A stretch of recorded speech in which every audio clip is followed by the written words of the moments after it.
This program is brought to you by Stanford University. Thank you, Roland, and thank all of you for this opportunity to talk to you. I've been out of the country for the last year, and I must say coming back is a bit of a surprise. And one of the things that happened when I was working in Africa, so I don't actually know whether this happened in the United States or not, but I picked up a Time magazine in Africa, and it had 10 ideas changing our world. And one of them was called, of the 10 ideas now changing our world, was called The Paradox of Plenty, which is my book. So, of course, I was totally thrilled. And it was, in fact, about people beginning to realize that oil actually has detrimental effects on countries that export oil. And that's what the idea of the paradox of plenty is. It's why are rich oil countries so poor and in some cases so devastated. And the reason I wanted to start with that is that this is a picture I took in Chad. You can see the relationship maybe between Total Fina Elf and this house in front of it. This house had about 16 people living in it. It's made out of old oil drums. I had an environmental scientist with me, and he was actually testing the area, and he tested the house where all these people live, which was completely and totally toxic, by the way. And Chad is the 5th poorest country in Africa. I'm not going to talk about Chad, but I am going to try to tell you why this idea of paradox of plenty or resource curse, which is another way people talk about it, is such an important phenomena in our lives today, one that's going to affect all of us and is affecting all of us, even if we're not as aware of these sets of relationships, and why I think the really large movement around the world to call for transparency in the oil sector, not only among companies but also among countries that export petroleum, is really a step in the right direction, but not enough. And that's why I really said why transparency is not enough. And in order to make this argument in the short time we have and leave time for questions, I'm going to race through just a couple of things, which are, in fact, I teach in a course, and it takes me all quarter to get through. So if you have questions afterwards, it's probably because I'm moving too fast. But what I want to do is just tell you, first of all, forecast what I'm going to try to show you. First of all, the paradox of plenty, the resource curse, is a huge problem. One that is going to blow back on us, and I actually believe is currently blowing back on us in terms of a financial crisis in the United States, that this is a piece of that crisis that hasn't really come out enough. The second is that we have to address this crisis. If we don't address this crisis, it will become increasingly more and more serious for us. And then finally, that the move of 250, I think now, NGOs in what's called Publish What You Pay, a coalition of NGOs pushing for transparency in the oil sector, and what is now called the Extractive Industries Transparency Initiative, which involves countries, companies, all kinds of actors. Why both of those are really important steps, but not enough. And so that's what I want to try to show you. The argument, the reason I say it's not enough is because in the debate about how we resolve some of these issues, there's an argument that certain kinds of legislation towards both the companies and the countries that export oil can be voluntary. In other words, they can do voluntary initiatives to fix this thing. I've worked all over the world in oil exporting countries, and I have also worked with inside a number of oil companies making these kinds of arguments, and I am firmly convinced that voluntary measures will not work, that only mandatory legislation will work.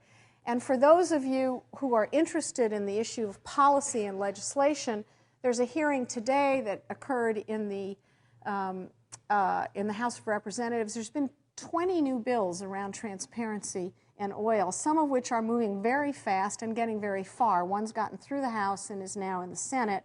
And there's also legislation going on in Europe. So if you're interested in seeing how this is playing itself out in the policy arena, I won't probably get to that, but you can in fact do that. So first of all, let me just say what I think the resource curse is. This is just a fast introduction to the resource curse. And in its very narrowest definition, it's the inverse relationship. These, by the way, are the countries I'm talking about. So this will give you a sense of who's oil dependent. And the arguments I'm making also work on to a different extent and in different ways on different mining sectors. And the issue of whether these arguments hold for natural gas is a very interesting issue that I'm beginning to look at now. But if you look at countries that are dependent on the export of petroleum, there's something quite astonishing. And this, by the way, the data I'm going to show you goes up to this latest rise in oil prices. So this data will transform itself in about 2006, I believe. This is what's called the resource curse. The resource curse is that if you take a 40-year period and you look at all developing countries in the world, what is really striking is that those who are dependent upon natural resources, and particularly, by the way, petroleum, grow significantly more slowly and have significantly more skewed development outcomes than countries that do not have oil and that do not have natural resources. And this is a very astonishing finding for people who've worked in economics over a long period of time, because this isn't really what was supposed to happen. I mean, oil was supposed to be black gold. It was supposed to be something that you could use to launch yourself into development. And in fact, that's not what we see. I'm going to go quite quickly, but any way you measure this, if you look at changes in per capita GDP, and you look at the two red lines, the world average, the LDC average, and then you look at most oil exporting, almost all oil exporting countries, you see that they actually perform worse. Now, this is very counterintuitive in a sense, and this is a piece of what I call the paradox of plenty.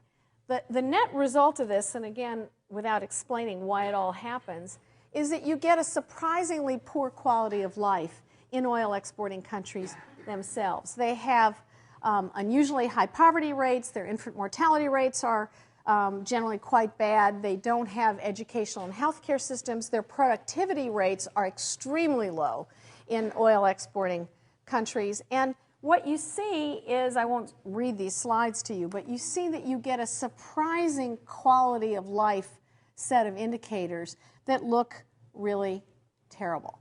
Now, it's that finding that really led to the idea of thinking about transparency, because it was when oil was found in West Africa, in the poorest and most conflict-ridden countries in the world, in both Congos, in now Uganda more recently, in Chad, Cameroon, etc. In this region of the world, it was the sense that, oh my God, they're already so poor, and look at these kinds of findings on quality of life. What can we do here? Let me add what I think is a part of what I think is not just an economic phenomena, but is much more a political and institutional phenomena, and that is, if you look at all the countries in the world that have oil, now this isn't just about exporting, that just actually possess it, there's 5 that rank at the top of what we call good governance indicators, and that's Australia, Canada, Norway, the UK, and the US, but they've only got 5% of the world's reserves. And then you look at this, 12 countries that rank at the very bottom, and they have 68% of the reserves. And by the way, if you look at the next indicator, the next worst, you raise that extraordinarily. So basically, the key point is that the countries that have oil also have really poor governance indicators. And that's also, by the way, and this is important, those are also the countries that, with the exception of Canada, tend to supply our oil in the United States. So we're getting our oil from countries that have very poor governance indicators and have very poor economic indicators as well, except at the moment where you see very rapid growth rates. Now, that is actually quite logical during a boom, but when you take the boom-bust cycles that happen in oil. It's this longer period that I'm looking at. So what that means is that we have quite poor governance indicators, and we see that oil is strongly associated with authoritarian rule. Whether it causes authoritarian rule or not, I don't want to get into unless you want to do it in questions and answers, because that's another lecture. And there is significant evidence that if countries are in the process of democratization or might democratize, that having oil actually hinders that. Now, when I say oil, it's short term. It's a short way of saying really what we call rents. So it's not the oil. It's not the black viscous liquid that some of you may work in or study or whatever. It is the rents that come from oil. And rents, quite in a very shortened form, are excess profits, with the exception of the illegal drug trade. We can say with great confidence that the most profitable industry in the world is the oil industry. And that means that the rents, the amount of profit, is in large part the phenomena that I'm talking about, because it's those rents that end up being the chief explanation for why we have such poor quality of life indicators and such poor governance indicators. I want to add couple more points for you to see the whole paradox of plenty story. Part of the reason that these indicators are so poor, not the entire reason, by the way, but part of the reason is that when you have that much profit running through very poor countries with very weak institutions, everybody tries to get it in one way or another. And those ways may be legal or they may be illegal. When they're illegal, based on the laws of the countries involved, we call it corruption. When they're legal ways of capturing those rents, we sometimes call it rent seeking. And I have a very hard time differentiating between those two, by the way. If you work in oil exporting countries long enough, it becomes difficult. But what's important is that where you have high levels of rents, in weak institutions, you always have high levels of corruption as well. And so that's what you see there is an extraordinarily high, unusually high levels of corruption. So here we have this strange story. Oil rents are associated with poor economic outcomes by and large, not necessarily in the moment of a boom, but by and large over time. They're associated with extreme poverty, with weak institutions, with authoritarian rule, with weak states, on and on I can go. And yet there's this other interesting thing, which is that they're often associated with relative stability inside oil exporting countries themselves. And to show you why that's so, let me just do an experiment with you. Let's just pretend that I am the leader of an oil exporting country and you are all living in this country. And let's just say that I'm of a certain ethnic identity. I have a tribe or a linguistic identity or a religious identity, and all of you in that side of the room, way far away from me, do not share that identity. You in the middle also do not share that identity, but you all do. So I'm ruling. I've got all these rents pouring in, all this money pouring in, and how am I going to rule? Well, the first thing I'm going to do is I'm going to give it to my guys. Whether they're my linguistic group, my tribe, my religious group, my army, doesn't have to be by identity, it could be my army, it could be whatever it is, but I'm going to keep you all happy because you're going to keep me here. Let's say for all of you, there's a lot of money flowing around, and I'm Saudi Arabia at the moment, and I say, okay, you need something. So free schools, free milk, free whatever. And let's say you all over there are living in the region where the oil's coming from. You're tapping into the pipelines. You're trying to get some of this for yourself. You're causing all kinds of trouble. Your environment is getting ruined, by the way. And so you start forming a group to do something about it. And what am I going to do with you? If you're the leader of that group, I'll probably invite you in and give you some oil rents. If you take them, I've kind of decapitated your opposition. If you don't take them, I probably, excuse me, will put you in jail or kill you. And that's basically how oil countries rule, how oil governments rule. They rule between this mix of co-optation, which they have a lot more capacity to do than most governments, and repression, which they also have a lot more capacity to do because they use their oil rents to build up strong military apparatuses. Now, the reason I'm telling you that is that means I stay in power often a very unusual amount of time. Saddam Hussein, Shah of Iran, think those figures. And I last a very long period of time. The other thing it means, by the way, is if somebody overthrows me, they seem to forget that one of the ways I stayed in power was by distributing things. So I actually have some real support. I'm not just a horrible authoritarian ruler who all of you want to be freed from. In fact, you don't want to be freed from me at all because you're doing just fine. Some of you are doing fine, and you over there may be really happy. But it's not going to be necessarily the whole population. Important lesson in oil exporting countries if you're thinking of democratizing them. Now, here's the other side of this paradox, which is I stay in power a long time, but boy, when this thing comes apart, it comes apart with a boom. With a bust. And it comes apart very fast, unravels, and it comes apart generally quite violently. So what we can show you over and over again is that countries that are dependent on the export of oil are more likely to have wars. They're more likely to have civil wars. Those wars are more likely to be secessionist wars, which are the toughest to overcome. And that means that we have a conflict story in here too. Now, just again, I don't have time to trace all the reasons why we think that that's true, but what I want to say about that, just the war story, is that the reason these are often more likely to be secessionist wars is, let's say my oil fields are with you over there, and you happen to be sitting on top of that oil and also a different ethnic, religious, whatever identity. Why don't you just have a fight and try to take the oil for yourselves, form a country, and leave? And you see that dynamic all the time from the old Biafra War a long time ago to events in Kurdistan today.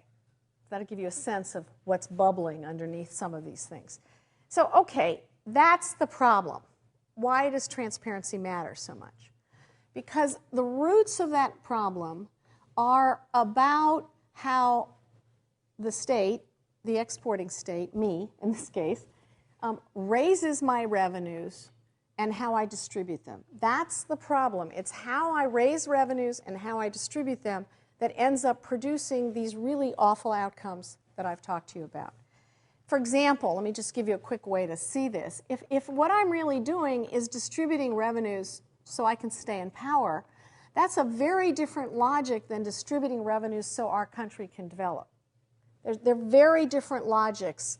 And in my case, if I'm giving all my folks over here most of the oil money, that means a lot of you are left out of that story. And so there's a different dynamic if you're distributing rents to stay in power or if you're distributing rents to develop. And the thing about rents is that they're not taxes. So think about this for a minute. If I were taking money from you, you would be demanding from me some form of accountability. If I was coming in and saying, I want your taxes, you would be saying, I want a road, I want a school, I want something. But what if it's just manna from heaven that has no relationship to you?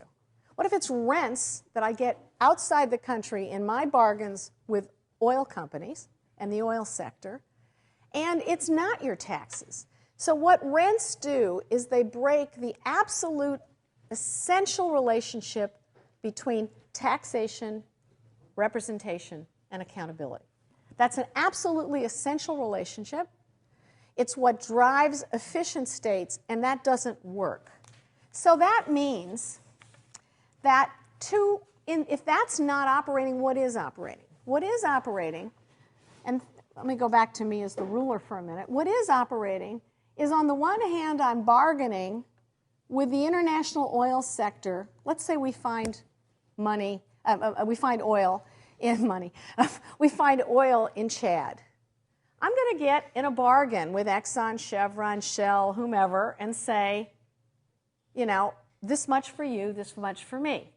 If I'm Saudi Arabia, 90-something% is going to go to me because I've got a lot of practice, I've got a pretty serious state, I know how to bargain with oil exporting countries. If I'm Chad, these are real figures, by the way, and I just found this oil, and I have no idea what this entails, and I'm bargaining with Exxon, the largest multinational corporation in the world, I get 11%.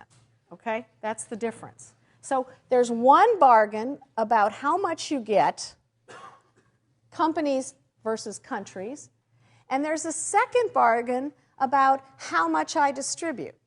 And here's what's key. Both of those bargains are entirely and totally secret. So I cannot tell you, even though I've studied for a long time, how much money flows to any particular oil exporting state. You cannot find that information. Why? Because there are reasons for both companies and countries to be opaque. Okay? What are those reasons? I think there are a lot of reasons. I'm not going to be able to say them again in the time we have, but let me just say a few. One is, let's say there's 3 companies trying to get my oil in Chad. And you're all trying to get into this field, lots of competition to get into this field. What are you going to do? Well, one thing you're going to do is you're going to buy me off because I'm the one who's going to award this contract.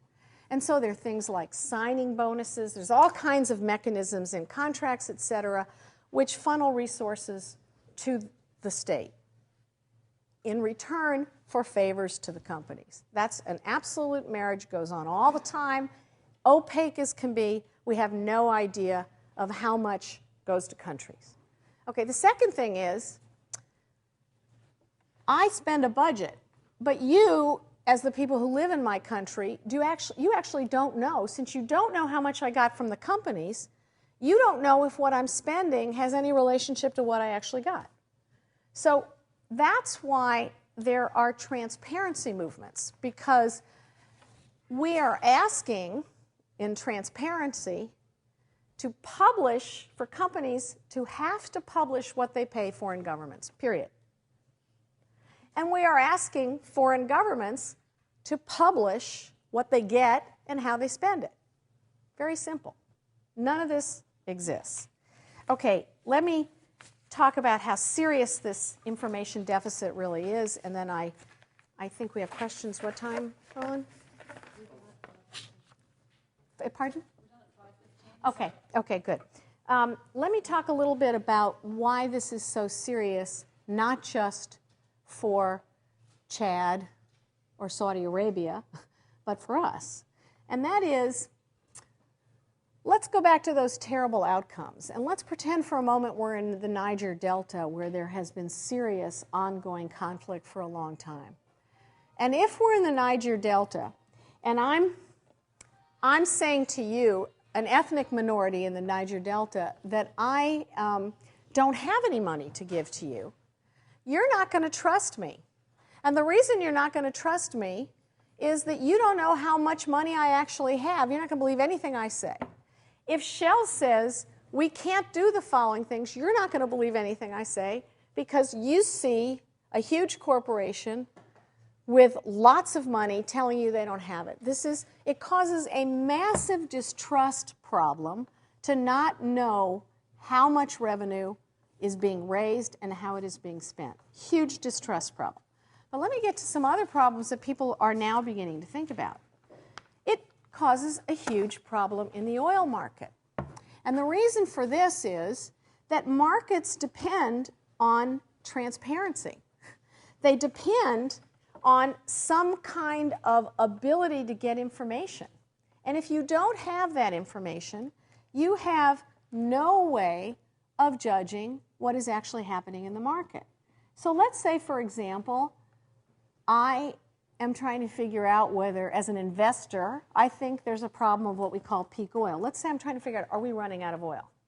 Got to know. So I start reading everything, which of course I do, and I realize that there is simply no way to assess this because we have no idea how much oil there actually is. We have no idea how many reserves there are. Everybody lies about the reserves, the company and the countries, everybody. And not only do we not know how much oil there is, but we don't really know how much oil is actually being produced at a particular time. Now this is, when I say this, by the way, there is no publishable, reliable publishable information from OPEC where the majority of oil comes from. And I can give you lots of information about the stuff we don't know, but let me just say that it is so bad what we don't know that in an interview with an oil futures person from Barclays, he said to me that trying to figure out how much oil there is in the world is a black art. He says, you know, it's kind of like juggling a set of chicken bones, throwing them up in the air and seeing how many there are. We have no idea. And that means that it makes it easier to create a side market, a side illegal market. We don't know, for example, how much oil is actually in the legal market and how much oil is in what we call the illegal market or the bunkering market. And what I mean by that, the theft of oil, because it's so profitable, is so great that Nigeria, that was once the largest exporter in Africa, is no longer the largest exporter. And the reason is there's all kinds of oil being taken off the market and traded illegally. That, you know, estimates about how much oil Nigeria loses is somewhere between 40 and 50%.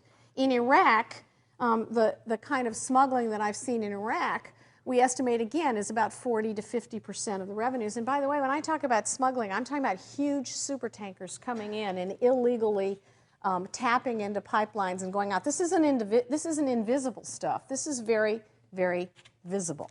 So what we're seeing is not only do we not know how much oil there is, but we don't know where all this, how much oil is legal and not legal, how it's entering the market, et cetera. And finally, there is the incredible secrecy of the speculator activity in the oil futures market.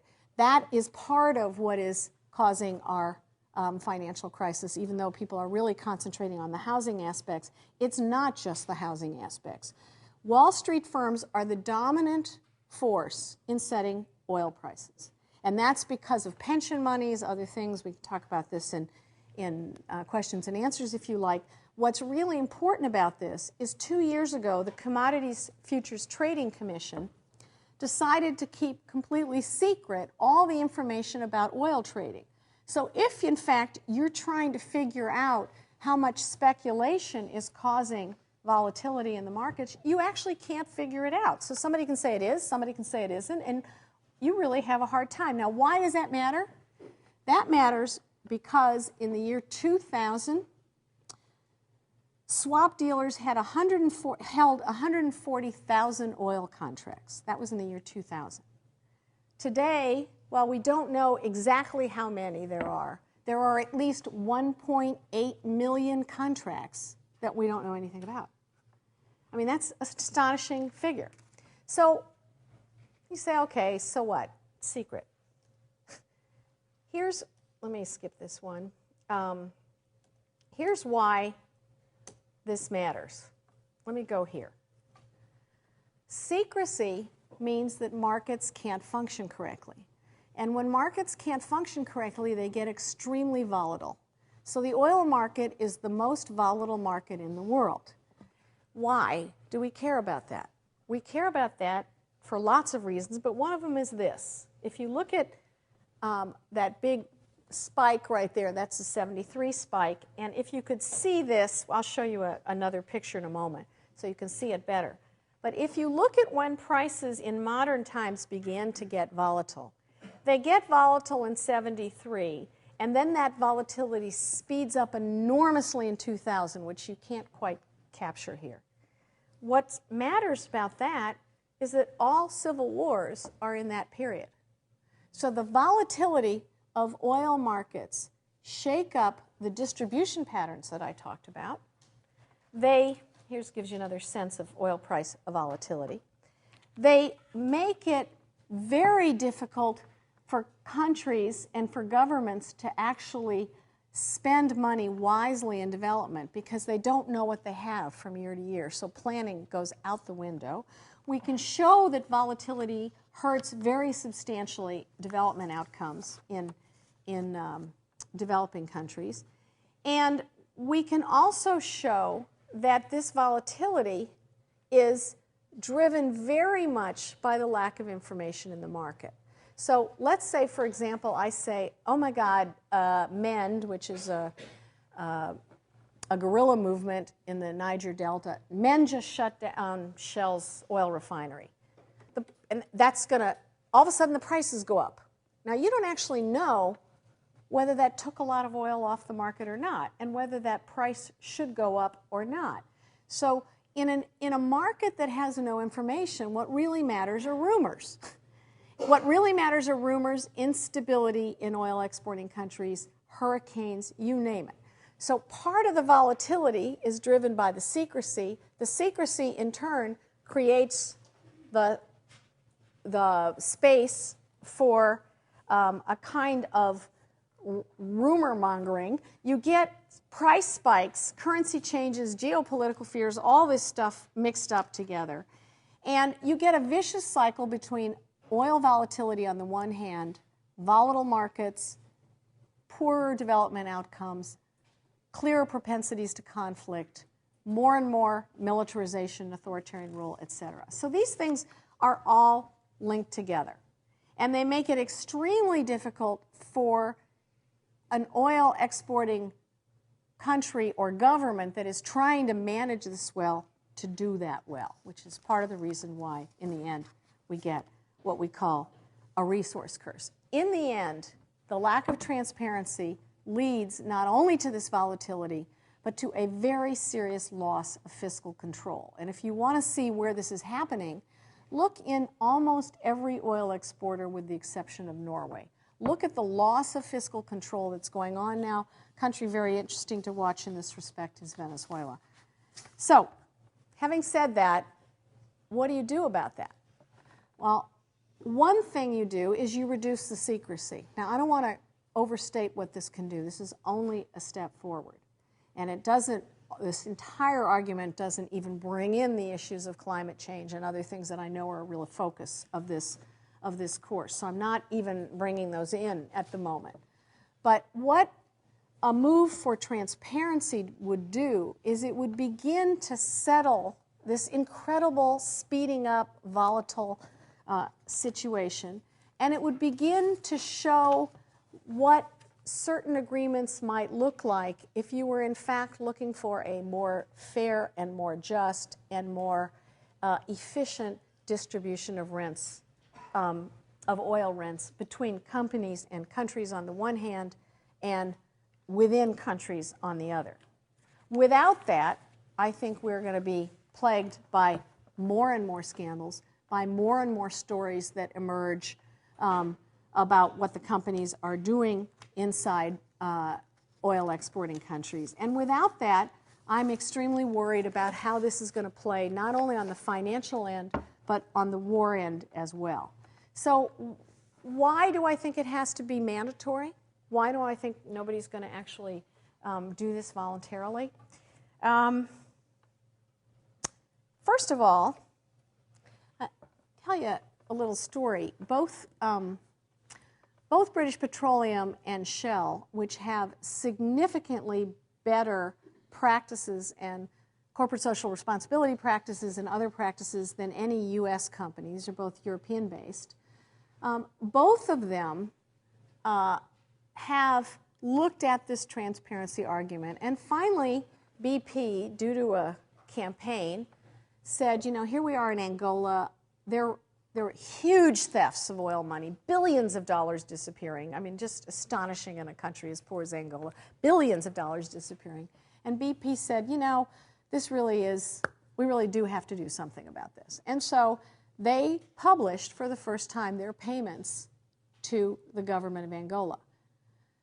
Now, if they thought the other companies were going to come along and do the same thing, they were mistaken, because nobody did.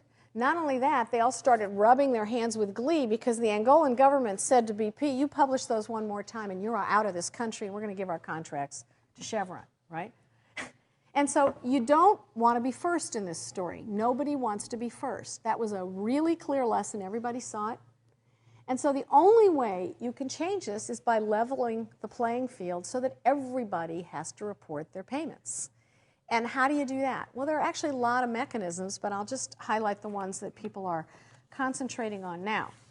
The concentration now is if you are an oil company, whether you are a private company or a state company, and you want to be listed in the Securities and Exchange Commission, and you want to be listed on stock markets, to legislate that you must, in fact, publish what you pay governments, that would be a requirement to be listed, and everybody wants to be listed. So, all right, what's the opposition to that? And I know this well because I testified about this in Congress, and everybody said, well, fine, we'll do that, and then they'll all move to the London Stock Exchange. And that's right, they will. And so what's the answer there? The answer is that we do this together, that we coordinate the stock exchanges of the advanced industrialized countries to all legislate around transparency, mandatory transparency issues, that we do it at the same time so that we do really push companies to publish what you pay. And that's kind of the idea that's there. There's been lots of progress in it, particularly lately because people are so worried about the volatility of the markets and the way they affect everything, that there's more support for it, I would say, than there ever has been before. I want to go to questions and answers, so let me just end by saying that the story that, if I had more time, I could tell you about oil is an extremely frightening story. It's not the climate change story, it's the conflict and war story. It is the way this story is going to blow back on us if it is not managed better. I worked on a book with two economists, Joe Stiglitz and Jeffrey Sachs, which is called Overcoming the Resource Curse. And if you see the argument I make in there, I'm the political scientist of the group, so I'm obviously making the political argument. I am saying that we have definitively moved from an era of cheap, easily accessible oil to expensive, hard-to-get oil. And we have moved to a scramble of oil in which the demand is outrunning the supply so thoroughly that there are two ways to deal with this issue. One is to militarize so that we get the oil and China doesn't. The other is to realize that we have to move off of fossil fuels, that the move off of fossil fuels is not just climate-driven, but it's violence-driven. And that means that we need an agreement, a global agreement between exporting countries that are going to lose terribly when we do, in fact, move off of fossil fuels, which I believe we will, in fact, do at some point, because they will be the losers. They cannot be the losers. There's too many of them, and there's at least 60 countries that are in danger of becoming failed states in that situation. So we have to have a managed transition from, not just for environmental reasons, but for the safety and peace of our world. And that managed transition depends on knowing what is actually happening, which is why the transparency argument is so important. Thank you.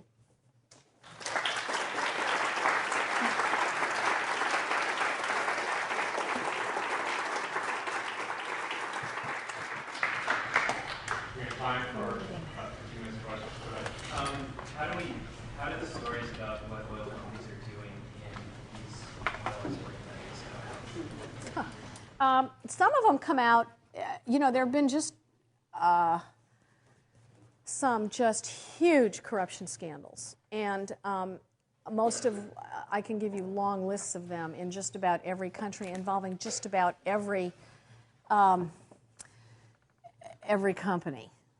they have to do with payments and side payments. None of these, like the big Riggs Bank Kazakhstan scandal, and there are many others, the Angola scandals, the Venezuela, I mean, there are just many of them. You can just Google lawsuits oil, and you'll just come up with a huge, a lot of the information has come through those kinds of situations of, for one reason or another, the revelations around huge corruption. A second set of issues have come through lawsuits that have to do with human rights violations or environmental destruction, and they've been very important. For those of you who are interested, there's a lawsuit that's going to open up in San Francisco, I believe this month, which is Boeto versus Chevron. And in those lawsuits, for them to proceed to actually get to court, you need enough information. How do you get that information? One way you get it is at great risk. So, for example, the Unical settlement, the Chevron Unical settlement with Burmese villagers. I don't know if many of you know about this, but the charge was that then Unical was using slave labor to build pipelines, and that the Burmese military was essentially using slave village labor to build pipelines. Lots of horrible human rights abuses, and that the company, in this case it was Unical, knew. There was a very important lawsuit which Unical settled, and the way that lawsuit was put together is an extraordinary story of villagers essentially giving information under very dangerous and very risky situations. The lawsuits in Ecuador about the Amazon are another part of that story. My own work, part of what I do is I train villagers how to develop reliable information. We cannot operate on rumors. Can't do that. You need to have reliable information. And for example, a villager in Chad can't write, has no way of being able to communicate, and they can't do the statistics we need, et cetera. So we do different kinds of training to show people if you what happened to the trees? How many trees? What happened to the mango grove? How many trees were there in the mango groves? When did it happen? What were the dates, etc.? Trying to get people to be very, very specific about the kinds of costs they're facing or the problems they're facing. But, you're right. The information is extraordinarily hard to come by. You said that in order to create a sort of incentive program for the various companies to increase transparency, we had to form an international incentive to the modern industrial countries. What kind of an incentive can we offer to a country like China to abide by this accord? I'm assuming you pretty much be vitiated if we don't get them into it. Well, PetroChina is listed on. Could you repeat the question? Yeah. The question was, sorry. The question is, okay, if you do legislation, it's not really an accord in this case, but if you do coordinated legislation in Europe, Japan, and the United States to legislate mandatory transparency, let's say we do that for the countries, for the companies that operate in the United States or Europe, and what happens to a company like PetroChina who decides, I'm not going to go along with that, I'm going to just get in there and get mine. Well, the fact is that PetroChina is actually listed on the SEC. And so, and PetroChina wants to be on the stock exchange, as does every single major, Petrobras, for example, PDVSA, Petróleos de Venezuela. All of these companies are huge.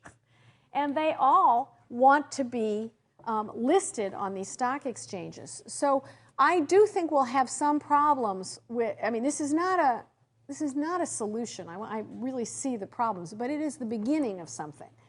And we will have problems. We will have companies, probably fly-by-night companies that get formed and do certain things and probably are doing them for someone else. I know a case about that right now.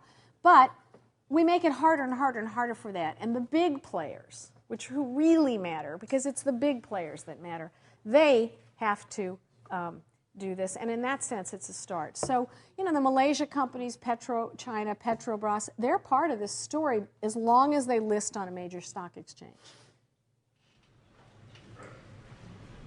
It seems to me as if you have two parts to this story. The beginning was the resource curse, which seemed to affect the internal character of these oil countries. And now we're talking about the volatility of the price. Can you connect those? Yeah. Sorry, I'm trying to cover too much ground. The story is the following. The resource curse is a major piece of the volatility. Because part of what causes the volatility is the withdrawal of oil from the market, or the fear that oil is going to be withdrawn from the market. It's the bombing of a pipeline, which happens every single day all around the world. Every day a pipeline is bombed. And so every time a pipeline's bombed, the prices go like this.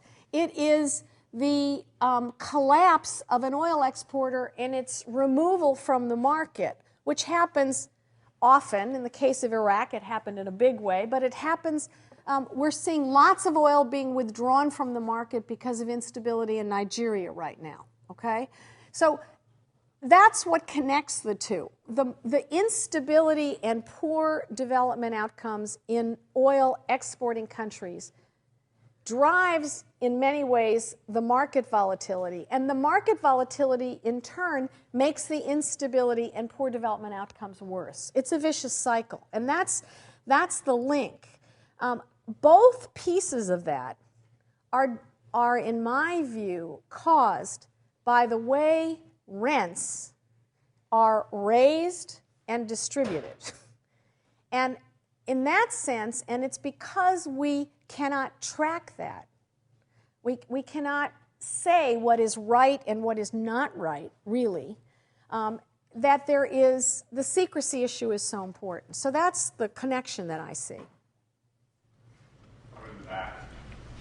Yeah, my question is, you called it the resource curse, and how is this applicable to other resources, maybe specifically markets that don't show as much volatility, like some mineral markets? Well, the resource curse is not just about volatility, although the resource curse, one of the arguments is that certain commodities are more volatile than others. Okay, so the most volatile commodity in the world is oil.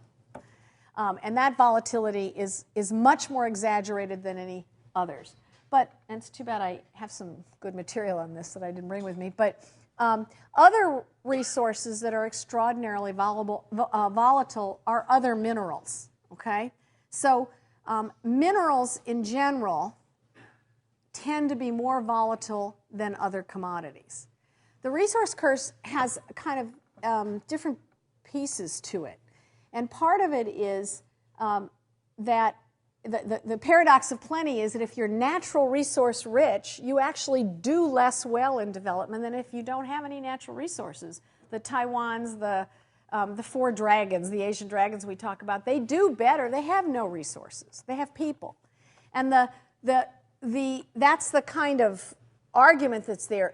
It differs across commodities. So, for example, if you took diamonds, you would find one set of indicators that look, I'm only concentrating on oil today, but you see different things in diamonds. And then if you take diamonds and you break them up between diamonds that are mined and diamonds that are alluvial, you also see different dynamics, and for a very simple reason. If anybody's been to South Africa and seen the big diamond mines, you see right away how easy it is to control a labor force that's forced to go into those mines, right? Because the entrance to the mine, the entrance to the hole, you can't get out, so they're just, in the case of South Africa, one of the reasons they were so able to control the diamond industry was because they strip searched every single miner every single day when he went in and out and checked his mouth and checked every cavity, et cetera, et cetera, et cetera, and that's how they controlled it. Think about a river. You can't do that. People come in, they mine around they pan for diamonds. They're all over the place. You can't control the diamonds in the same way. And that's one of the reasons why river alluvial diamonds are so associated with militias, because militias can capture them more easily than they can actually take a mine. So that, I mean, that'll give you a sense of how different these dynamics can be. To what extent is the U.S. transparent in their oil corporation? And why wouldn't the SEC, since all these companies are already on the SEC, they have to report, have certain accounting guidelines and reporting requirements already? That's a good question. I think that the U.S. companies are the worst. I want to make that really clear. I think that actually I've been able to find more information in some cases on PetroChina than I have on Exxon. So I think the transparency of U.S. companies is, no company is very transparent. Within a group of very untransparent companies, the U.S. companies are at the bottom. That's the first thing I would say. The second thing I would say is the reason why there is some reporting requirements, but those reporting requirements will not get at what I say we need to get at. In other words, you can pick up a catalog, and an Exxon catalog, and you'll see certain payments, but they will not track the big figure of how much did you, Exxon, pay this country. You cannot get that. And there are a lot of reasons that that's obscured. Why we don't require it? Well, I'm a political scientist, and I think the main reason we don't require it is because of the contributions of big oil companies to our political system. And I think it's the same reason why we're so retrograde on climate change.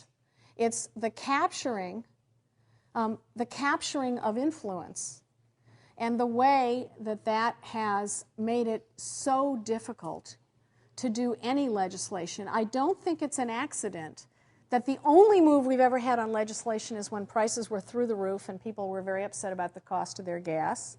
I'm worried that that's going to go away as the price goes down. But I also think that there are all kinds of people who are very worried about this question, because the volatility of oil prices feeds into a certain kind of financial instability. So you don't have to be somebody who thinks that oil companies should clean up their act to believe this, to believe there's a real problem. If you look, who is pushing financial transparency in the oil industry the hardest right now? The IMF, the International Monetary Fund. Why? Because the International Monetary Fund works in these countries and can't figure out anything because they also don't know how much money is coming in and how it's being spent. And in fact, you can't work on any kind of development issue in any serious way without having some idea about that. So that's what I would say.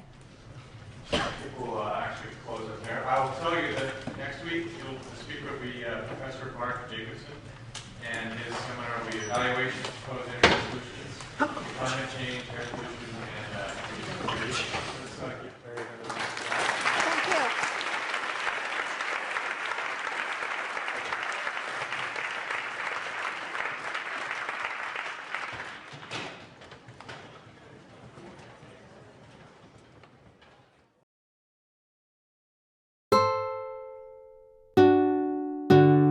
Thank you.